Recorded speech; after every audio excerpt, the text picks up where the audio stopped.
Hello guides, welcome to my cooking channel. जय जगन्नाथ। आज मुझे आपण मानक बिना पियाज रसुण कंचा कदली और आलू को लेकिन एक संतुला प्रस्तुत करी। संतुलाटी देखा पूरापूरी भाव में सिंपल किंतु यार टेस्ट पूरापूरी भाव में भिन्न धरणर। आपण मैंने यही संतुला को आप रुटी परोटा कि भात सहित खावाक दिंतु कि व्रत उपवास दिन भी यही रेसिपी को आपण मैंने ट्राए करके देखु, निश्चित भल लगे।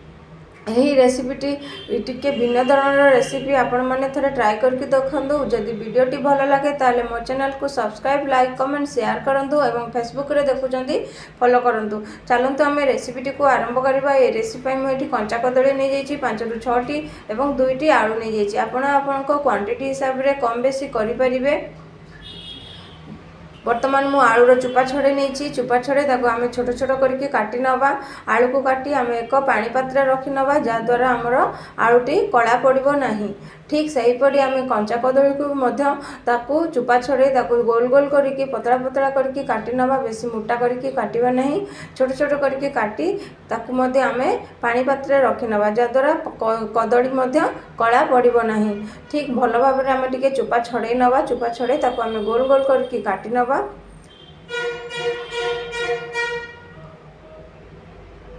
जदि ये रेसिपीटी भल लगुच ताले मते कमेंट माध्यम रे जणावतु। ठीक यही प्रोसेस रे आमे कदली को भी मध्य काटी नवा।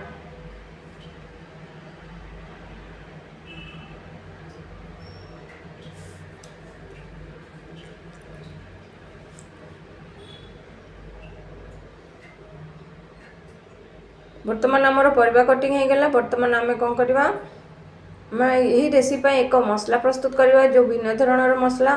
मुझे 2 चामच कटा नड़िया नहीं जाइए, 1 चामच पोस्तदाना नहीं, 1 चामच गोटे चामच ये मुझे राशि नहीं और 2 चामच एम चिनाबादाम नहीं। चिनाबादाम को मुझे आगुरी भल भाव टे भाजी नहीं, भाजी ता चोपा छड़े नहीं और राशि को गोटे सेकेंड भाजी नहीं।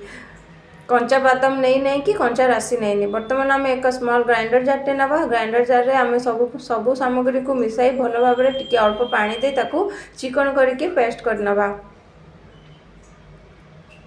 बर्तमान देखिपे आमर मसलाटे भी बर्तमान प्रस्तुत हो गला। चलते आम एक कड़े नहीं जावा। कड़े ये मुझे 2 ରୁ 4 चामच सोरिष तेल पकई। जदि आप चाहते रिफाइन तेल पकई पारे व्रत उपवास दिन जदि करने को चाहते।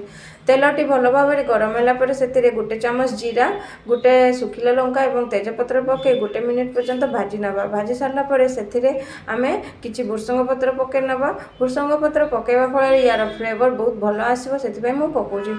बर्तमान आम से काटी रखि कंचा कदली और आलू को भल भाव में धोई से एड कर नौची। भल भाव में मिक्स कलापर से आम स्वाद अनुसार लुण और स्वाद अनुसार हलदी पकई भल भाव में मिक्स कर नवा। 1 ରୁ 2 मिनिट पर्यंत भल भाव में भाजी नवा। भाजी सारापर आम से टिके ढांकी कम आंचरे आम बसई नवा जहाद्वारा आमर कदली आलू भल भाव में संतुड़ी हो।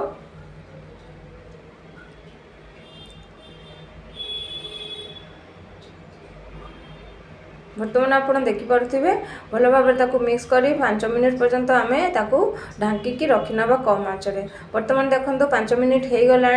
बर्तमान आम ढांकुणी काढ़ी भल भाव में मिक्स कर नवा। यही समय देखिए आमर कदली आलूटी अल्प अल्प सीझी आसी। यही समय आम कौन करवा, आम एठी पानी ऐड करवा।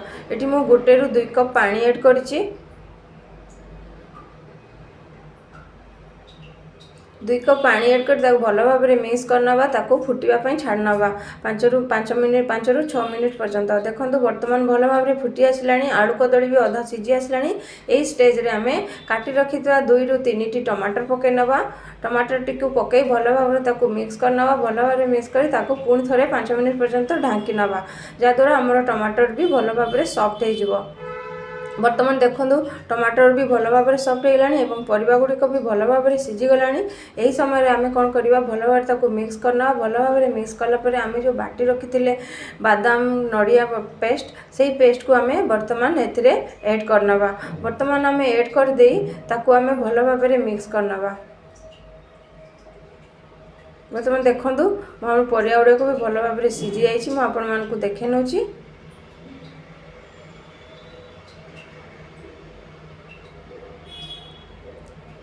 बर्तमान आम ये पेस्ट को एड करनवा पेस्ट को एड करी भल भाव मिक्स करनवा एवं ग्राइंडर जार टी अल्प पानी दे भल भाव धोई से एड करनवा। यही पेस्ट देवा फल आमर ये संतुलार टेस्ट बहुत भल आसो। आपड़ जो पियाज रसुण पकईकी कर भी एटा बहुत भल टेस्ट आसो। आपण मैंने थे ट्राए करके देखिए निश्चित भल लगे। भल भाव बर्तमान मिक्स करना भल भाव मिक्स करी 5 ରୁ 2 मिनिट पर्यंत भल भाव फुटा देवा। फुटी सारा भल भाव जिते भल मिक्स हो भल भाव फुटीज बर्तमान आम शेष में कौन करवा एटी मु कंचा लंका 2 ରୁ 3टी पकई नहीं गोटा पकई गोटा पकईवा फल यार टेस्ट बहुत भल आसो से मुझे गोटा लंका पकई गोटा लंका पकईवा आम 2 ରୁ 3 मिनिट पर्यंत फुटाई नवा। फुटिला परे शेष में आम एटी कटा धनिया पत्र पकई भल भाव मिक्स करनवा। भल भाव मिक्स कलापर बर्तमान आम गैस टी को बंद करनवा। यही प्रोसेस रे आपण यही कंचा कदली आलू को रेसिपी करके देखंतु देखिए निश्चित भल लगे। रुटी परोटा आपण को बहुत भल लगे। चलते आम प्लेटिंग करनवा। बर्तमान आमर प्रस्तुत होगा कंचा कदली आलू संतुला। आपण मैंने थोड़ा ट्राए करके देखंतु। Bye bye.